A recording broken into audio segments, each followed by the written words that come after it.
Ką nors pasakyti, išskyrus wow. Galiu, aišku, žiauriai faina. Ačiū visiems, kad galim. Gerai, kad laimėjom, manau, padovanojame geresnę šventę tiek savo, tiek aistruoliam. Visi džiaugiamės. Kodėl Mindaugai sustojot, kad laimėjot?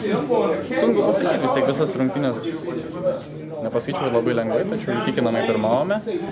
Gal šiek tiek atsipalaidavo, vis tiek ir nuovargis pasireiškė, gal Zagrebas pagaliau pabudo. Gerai, kad vis tiek pas mus patyrę žaidėjai, atlaikė įtampą, laimėjom. Turbūt visų rungtynių metu jautės, kad nepaleisit. Na kaip, žinot, kai ateina 15 000 visi jie, kas jaučia, tai sunku būtų paleisti, nežinau, kas turėtų nutikti. Ačiū aistruoliam dar kartą. Pagal tave, kodėl pirma sezono pusė buvo tokia sunki? Manau, susidėjo daug faktorių.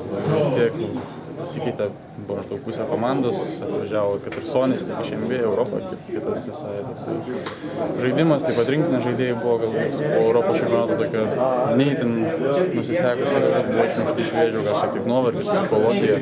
Na ir vis tiek pralaimi vieną kartą, smogė taip šiek tiek per nervus, pralaimi antrą kartą ir tas susidėjo, bet dabar, kaip matom, lipam vis reikia tęsti pradėtus darbus. Kada pradėjot lipti iš tos darbos? Manau, aiškiausiai gal buvo tokios rungtynės persilaužimo su Bambergu. Vis tiek išvyko, sužaidėm geriausias iki to laiko sezono rungtynės. Turbūt tikrai. Iškovojom vieną svarbiausių pergalių ir nuo to prasidėjo. Įdomu, kaip šiandien sužais Bambergas ar kaip sužais Unikacha.